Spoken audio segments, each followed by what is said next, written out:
الحمد لله رب العالمين وبه أستعين وأشهد أن لا إله إلا الله وحده لا شريك له وأشهد أن محمدا عبده ورسوله صلى الله عليه وعلى آله وصحبه وسلم تسليما كثيرا اما بعد. معزز بھائیوں اور بہنوں، شرک اکبر تک پہنچانے والے وسائل و ذرائع کے تعلق سے درس کا ایک سلسلہ اللہ کے فضل و کرم سے جاری ہے. آج انشاءاللہ ہم اس موضوع پر گفتگو کریں گے کہ مسجد میں تدفین کرنا، کسی قبر پر مسجد کی تعمیر بنانا یا بنی ہوئی مسجد میں کسی کو دفن کرنا، یہ دونوں شرک اکبر کے وسائل میں سے ہیں، اسی لیے یہ دونوں حرام ہیں. چنانچہ امت کا اس بات پر اجماع ہے کہ مسجد میں دفن کرنا جائز نہیں ہے. اسی طرح سے اس بات پر بھی اجماع ہے کہ وہ مسجد جس کی تعمیر قبر کے اوپر ہوئی ہے اسے ڈھا دینا فرض ہے، اور اسی طرح سے قبر کی صورت کو مسجد سے مٹا دینا، قبر کی صورت کو مسجد سے زائل کر دینا ضروری ہے. بلکہ بہت سارے اہل علم نے اس بات کی صراحت کی ہے کہ ہر وہ عمارت جو قبر کے اوپر بنائی گئی ہے یا جس کی خاطر قبر کو اونچا کیا گیا ہے یا جس کے ذریعے سے قبر کو بلند کیا گیا ہے، اسے زائل کر دیا جائے، مٹا دیا جائے، ڈھا دیا جائے، منہدم کر دیا جائے، ختم کر دیا جائے. اس سلسلے میں امام ابن تیمیہ رحمہ اللہ مجموع الفتاوی میں فرماتے ہیں، اتفق الائمۃ انہ لا یبنى مسجد علی قبر. سارے ائمہ کا اس بات پر اتفاق ہے کہ قبر پر مسجد کی تعمیر نہیں کی جائے گی. اور اس کے بعد آگے چل کر کے شیخ لکھتے ہیں، وَأَنَّهُ لَا يَجُوزُ دَفْنُ مَيِّتٍ فِي مسجد. کسی مسجد میں کسی وفات پائے ہوئے شخص کو دفن کرنا جائز نہیں ہے. اسی طرح فرماتے ہیں، فَإِن كَانَ الْمَسْجِدُ قَبْلَ الدَّفْنِ غُيِّرَ. اگر مسجد پہلے سے موجود تھی اور مسجد میں بعد میں تدفین کی گئی تو اس کو تبدیل کرنا ضروری ہے. اما بتسویۃ القبر، یا تو اگر قبر پرانی ہے، زمانہ ہو گیا ہے، ابھی کھدائی سے کوئی چیز وہاں ملنے والی نہیں ہے، تو ایسی صورت میں اس کو زمین کے برابر کر دیا جائے، اس کا نشان مٹا دیا جائے اور اسے ختم کر دیا جائے، گویا اس کی صورت ختم ہو جائے وہاں سے اور یہ کسی کو نہ پتا ہو کہ یہاں کوئی قبر ہے. وَإِمَّا بِنَبْشِهِ إِن كَانَ جَدِيدًا. اور اگر وہ قبر ابھی نئی ہے، جلد ہی وہ قبر بنائی گئی ہے، تو اس قبر کو اکھیڑا جائے، اس شخص میں اس قبر میں جس شخص کو دفن کیا گیا ہے اسے نکال کے قبرستان میں لے جا کر کے دفن کیا جائے اور مسجد کو قبر سے خالی کیا جائے، قبر کو وہاں سے ہٹا دیا جائے. اس کے بعد فرماتے ہیں، وَإِن كَانَ الْمَسْجِدُ بُنِيَ بَعْدَ الْقَبْرِ. اور اگر قبر کے بعد وہاں مسجد تعمیر کی گئی ہے، قبر پر اور قبر کی خاطر اگر وہاں مسجد تعمیر کی گئی ہے، فَإِمَّا يُزَالَ الْمَسْجِدُ. تو یا تو مسجد کو ہٹا دیا جائے، وَإِمَّا أَن تُزَالَ صُورَةُ الْقَبْرِ. اور یا پھر قبر کی صورت مٹا دی جائے. یعنی قبر اور مسجد دونوں اکٹھا نہیں ہو سکتے، دونوں کو اکٹھا نہیں کیا جا سکتا. پھر فرماتے ہیں آگے، فَالْمَسْجِدُ الَّذِي عَلَى الْقَبْرِ لَا يُصَلَّى فِيهِ فَرْضٌ وَلَا نَفْلٌ فَإِنَّهُ مَنْهِيٌّ عَنْهُ. وہ مسجد جو قبر پر بنی ہوئی ہے، وہ مسجد جو قبر پر تعمیر کی گئی ہے، اس میں نہ فرض پڑھنا درست ہے نہ نفل پڑھنا درست ہے، ہر ایک کی ممانعت ہے. اسی طرح سے ابن عبد الباقی شرح موطا میں لکھتے ہیں، روا اشہب عن مالک انہ کرہ لذالک ان یدفن المیت فی المسجد. امام اشہب امام مالک سے روایت کرتے ہیں کہ امام مالک نے میت کو دفن کرنے سے، مسجد میں میت کے دفن کرنے کو ناپسند جانا ہے، مکروہ قرار دیا ہے. حافظ عراقی شافعی فیض القدیر مناوی میں یہ بات مذکور ہے کہ وہ کہتے ہیں لو بنا مسجد بقصد ان يدفن في بعضه، اگر کسی نے اس مقصد سے مسجد تعمیر کی کہ اس کے کسی حصے میں اسے دفن کیا جائے تو وہ شخص بھی لعنت میں داخل ہوگا. دخل فی اللعنہ. کون سی لعنت میں؟ اللہ کے نبی کریم صلی اللہ علیہ وسلم کی وہ جو حدیث ہے کہ اللہ تعالیٰ یہود و نصارہ پر لعنت فرمائے کہ وہ اپنے نبیوں اور صالحین کی قبروں پر مسجد بنا لیا کرتے تھے. تو یہ شخص بھی اگر چاہتا ہے کہ مسجد میں اس کی تدفین ہو، مسجد بنا رہا ہے تاکہ مسجد میں اسے دفن کیا جائے، تو یہ بھی اس لعنت میں شامل ہوگا. اس کے بعد کہتے ہیں بل یحرم الدفن فی المسجد، مسجد میں دفن کرنا حرام ہے. وَإِن شَرَطَ أَن يُدْفَنَ فِيهِ لَمْ يَصِحَّ الشَّرْطُ، اگر کسی شخص نے مسجد اس شرط کے ساتھ تعمیر کی کہ اسے اس مسجد میں دفن کیا جائے گا تو یہ شرط نادرست ہوگی. لِمُخَالَفَتِهِ لِمُقْتَضَى وَقْفِهِ مَسْجِدًا، اس لیے کہ جب اس نے اس زمین کو مسجد کے لیے وقف کر دیا تو پھر مسجد اور قبر اکٹھا نہیں ہو سکتے. تو اس لیے چونکہ اس وقف کیے جانے کی خلاف ورزی ہے اس شرط میں، اس لیے یہ شرط ناقابل قبول ہوگی، یہ شرط مردود ہوگی اور مسجد میں اس شخص کو دفن نہیں کیا جائے گا. تو یہ تو رہے حافظ عراقی شافعی. اب دیکھتے ہیں مرعی، امام مرعی حنبلی مقدسی، وہ دلیل الطالب میں لکھتے ہیں وَيَحْرُمُ إِسْرَاجُ الْمَقَابِرِ، قبروں پر چراغاں کرنا حرام ہے. وَالدَّفْنُ فِي الْمَسَاجِدِ، مسجدوں میں دفن کرنا حرام ہے. وَفِي مِلْكِ الْغَيْرِ، ایسے ہی دوسرے کی ملکیت میں دفن کرنا حرام ہے.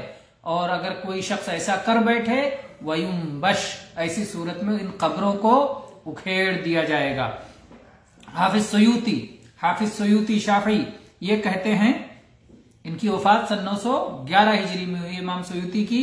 الامر بالاتباع میں کہتے ہیں فَهَذِهِ الْمَسَاجِدُ الْمَبْنِيَّةُ عَلَى الْقُبُورِ يَتَعَيَّنُ إِزَالَتُهَا، یہ مسجدیں جو قبر پر تعمیر کر دی گئی ہیں انہیں ڈھا دینا متعین ہے، ان کا ازالہ کر دینا، انہیں ختم کر دینا ضروری ہے. هَذَا مِمَّا لَا خِلَافَ فِيهِ بَيْنَ الْعُلَمَاءِ الْمَعْرُوفِينَ، یہ ایسی بات ہے جس میں معروف علماء کے درمیان کوئی اختلاف نہیں ہے. وَتُكْرَهُ الصَّلَاةُ فِيهَا مِنْ غَيْرِ خِلَافٍ، اور ایسی مسجدوں میں صلاۃ ادا کرنا مکروہ ہے، اور یہ ایسا مسئلہ ہے کہ جس میں کسی قسم کا کوئی اختلاف نہیں ہے. اسی طرح سے شیخ احمد الرومی الحنفی یہ فرماتے ہیں، ان کی وفات 1043 ہجری میں ہوئی ہے، مجالس اربعہ میں یہ لکھتے ہیں المساجد المبنیۃ علی القبور فإن حکم الاسلام فیها ان تہدم كلها حتى تسوى بالارض، وہ مسجدیں جنہیں قبر کے اوپر تعمیر کیا گیا ہے ان مسجدوں کے تعلق سے اسلام کا حکم یہ ہے کہ ان کو پوری طرح ڈھا دیا جائے، پوری طرح منہدم کر دیا جائے، یہاں تک کہ وہ زمین کے برابر ہو جائیں، یعنی انہیں گرا کر کے بالکل وہاں زمین کے برابر کر دیا جائے، ان کا نام و نشان ختم کر دیا جائے. اسی طرح سے فرماتے ہیں آگے وَقَدَ الْقِبَابَ الَّذِي بُنِيَتْ عَلَى الْقُبُورِ، ایسے ہی وہ قبے وہ گنبد جو قبروں کے اوپر تعمیر کیے گئے ہیں، یجب ہدمها، ان گنبدوں کا، ان قبوں کا ڈھا دینا بھی فرض ہے. لأنها أسست على معصية الرسول صلی اللہ علیہ وسلم ومخالفته، اس لیے کہ ان کی تعمیر کی گئی ہے، ان کی بنیاد رکھی گئی ہے رسول اللہ صلی اللہ علیہ وسلم کے حکم کی خلاف ورزی پر، رسول اللہ صلی اللہ علیہ وسلم کی نافرمانی پر ان کی اساس ہے، اس لیے ان کا ڈھا دینا فرض ہے اور رسول اللہ صلی اللہ علیہ وسلم کی اطاعت کرنا لازم ہے. وَكُلُّ بِنَاءٍ أُسِّسَ عَلَى مَعْصِيَةِ الرَّسُولِ صلی اللہ علیہ وسلم وَمُخَالَفَتِهِ فَهُوَ أَوْلَى بِالْهَدْمِ مِن مَسْجِدِ الضِّرَارِ، کہہ رہے ہیں ہر وہ عمارت جو نبی کریم صلی اللہ علیہ وسلم کی معصیت اور خلاف ورزی میں بنائی گئی ہے، تعمیر کی گئی ہے، وہ مسجد ضرار سے بھی زیادہ منہدم کیے جانے کے لائق ہے. جس طرح سے نبی کریم صلی اللہ علیہ وسلم نے حکم دیا تھا کہ مسجد ضرار کو منہدم کر دیا جائے، تو اسی طرح سے ہر وہ مسجد ضرار والے تو آ کے کہہ رہے تھے اللہ کے نبی چلیے اس میں آپ 2 رکعت سنت پڑھ دیجئے، آپ افتتاح کر دیجئے، اس کے بعد ہم اس میں صلاح ادا کریں گے. تو وہاں انہوں نے علل اعلان آپ کی مخالفت نہیں کی تھی، سازش تھی، ارادہ تھا ان کا اس طرح کا. اللہ تعالیٰ نے باخبر کر دیا اور پھر اللہ کے نبی صلی اللہ علیہ وسلم نے حکم دیا کہ مسجد ضرار کو منہدم کر دیا جائے. لیکن جو لوگ علل اعلان نبی کریم صلی اللہ علیہ وسلم کی خلاف ورزی اور آپ کی حکم کی نافرمانی کرتے ہوئے قبروں پر مسجدیں بناتے ہیں یا قبروں کے اوپر گنبد تعمیر کرتے ہیں، تو ظاہر بات ہے ان کا منہدم کرنا مسجد ضرار کے منہدم کرنے سے بڑھ کر ہے، اس سے زیادہ ضروری ہے. اسی طرح سے کہتے ہیں لأنه علیہ الصلاۃ والسلام نہا عن البناء علی القبور، اس لیے کہ نبی علیہ الصلاۃ والسلام نے قبروں پر تعمیر کرنے سے منع فرمایا ہے. ولعن المتخذین علیہا مساجد، اور جو لوگ قبروں پر مسجدیں تعمیر کر لیتے ہیں ان پر لعنت فرمائی ہے. فیجب المبادرۃ والمسارعۃ الی ہدم ما نہى عنہ رسول اللہ صلی اللہ علیہ وسلم ولعن فاعلہ، تو فرض ہے کہ جلد از جلد تیزی کرتے ہوئے، سبقت کرتے ہوئے اس عمارت کو ڈھا دیا جائے جس کی تعمیر سے رسول اللہ صلی اللہ علیہ وسلم نے منع فرمایا ہے اور جس کے کرنے والے پر لعنت فرمائی ہے. اسی طرح سے امام نووی شافعی کے فتاوی میں ہے مسئلہ لکھتے ہوئے لکھتے ہیں کہ مقبرہ للمسلمین بنا انسان فیہا مسجدہ، مسلمانوں کا ایک قبرستان ہے جس میں کسی انسان نے مسجد تعمیر کر دی. وجعل فیہا محرابا، اور اس میں محراب بھی بنا دیا. حل یجوز ذلک وحل یجب ہدمہ، کیا اس کا کرنا جائز ہے؟ کیا اس کا یہ کام کرنا جائز ہے یا اس مسجد کا منہدم کر دینا ضروری ہے؟ الجواب، امام نووی شافعی جواب دیتے ہیں لا یجوز لہ ذلک ویجب ہدمہ، اس انسان کے لیے ایسا کرنا جائز نہیں ہے. کیا کرنا؟ قبرستان میں مسجد کی تعمیر کرنا جائز نہیں ہے اور ایسی مسجد کو منہدم کر دینا فرض ہے. وقال النووی، اور امام نووی مزید شرح مسلم میں لکھتے ہیں قال الشافعی فی الام، امام شافعی رحمہ اللہ نے اپنی کتاب الام میں فرمایا ورأیت الائمۃ بمکۃ یأمرون بہدم ما یبنا ویؤید الہدم ای فی الحدیث ولا قبرا مشرفا الا سویتہ. کہتے ہیں کہ امام شافعی نے اپنی کتاب الام میں لکھا ہے کہ میں نے مکہ کے اماموں کو دیکھا ہے کہ قبر پر تعمیر کی ہوئی عمارتوں کو منہدم کرنے کا وہ حکم دیا کرتے تھے، اور منہدم کرنے کی تائید اس حدیث سے بھی ہوتی ہے جو علی رضی اللہ عنہ سے مروی ہے کہ نبی صلی اللہ علیہ وسلم نے فرمایا ولا قبرا مشرفا الا سویتہ، جو بھی اونچی قبر دیکھنا اسے برابر کر دینا، زمین دوز کر دینا، زمین کے برابر کر دینا. اور اسی طرح سے امام ابن حجر الہیتمی الشافعی شرح المنہاج میں کہتے ہیں وقد افتى جمع بہدم كل ما بقرافة مصر من الابنیہ حتى قبة الامام الشافعی علیہ الرحمہ التي بناها بعض الملوك وينبغي لكل احد هدم ذلك ما لم يخش منه مفسدة فيتعين الرفع للامام اخذا من كلام ابن الرفعة في الصلح. تو امام ابن حجر الہیتمی کہتے ہیں کہ مصر میں جو یہ بہت ساری تعمیرات قبروں کے اوپر کر دی گئی ہیں، ان کے منہدم کرنے کا علماء کی ایک بڑی جماعت نے فتویٰ دیا ہے. یہاں تک کہ امام شافعی رحمۃ اللہ علیہ کی قبر پر جو گنبد بنا دیا گیا ہے، جو قبہ تعمیر کر دیا گیا ہے جسے کسی بادشاہ نے بنایا ہے، اس کو بھی منہدم کر دینا چاہیے، ڈھا دینا چاہیے. اور جب تک کہ کسی قسم کے فتنہ و فساد کا خوف نہ ہو تب تک یہ عمل ہر شخص کر سکتا ہے، جب تک کہ فتنہ و فساد کا خوف نہ ہو. لیکن اگر فتنہ و فساد کا خوف ہو تو ایسی صورت میں یہ بات امام وقت کو پہنچانی چاہیے. جو مسلمانوں کا حاکم ہے، امام وقت ہے، اس کی ذمہ داری ہے کہ وہ یہ عمل کرے. امام قرطبی مالکی لکھتے ہیں ولا قبرا مشرفا الا سویتہ کی تفسیر میں کہتے ہیں قال علماؤنا ظاہرہ منع تسنیم القبور ورفعها وان تکون لاطیہ.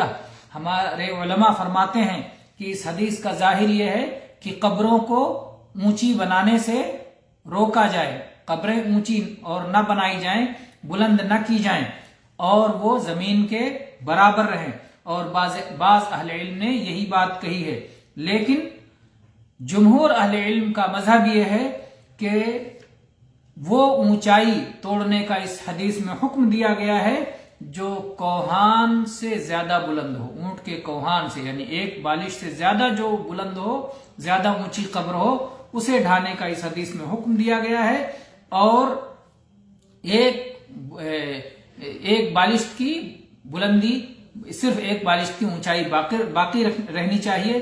وَيَبْقَى لِلْقَبْرِ مَا يُعْرَفُ بِهِ وَيُحْتَرَمُ.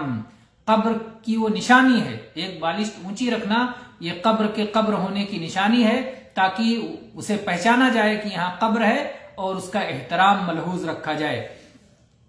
اسی طرح سے کہتے ہیں وَذَلِكَ صِفَةُ قبر نبینا محمد صلی اللہ علیہ وسلم.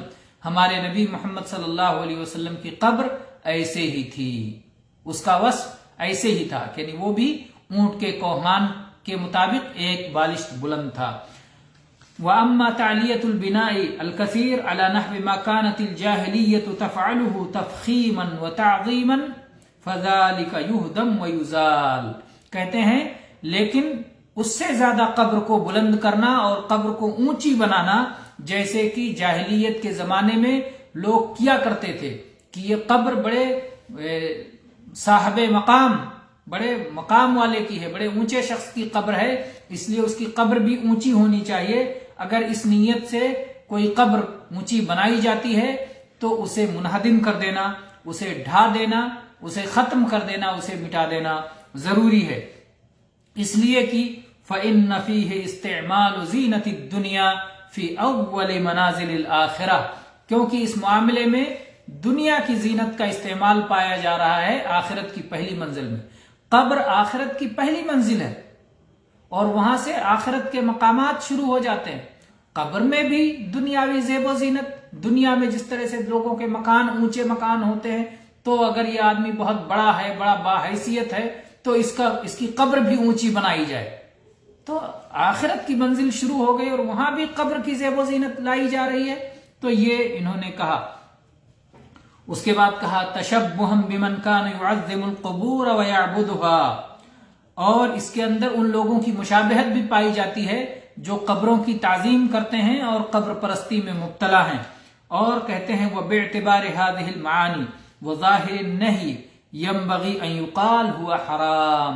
یہ سب معانی کو، یہ سب تعلیلات اور اسباب کو دیکھتے ہوئے، یہ سب توجیحات کے پیش نظر اور اس حدیث کے پیش نظر جس میں نبی صلی اللہ علیہ وسلم نے اس عمل سے روکا ہے، اس کا شرعی حکم یہ معلوم ہوتا ہے کہ یہ عمل حرام ہے.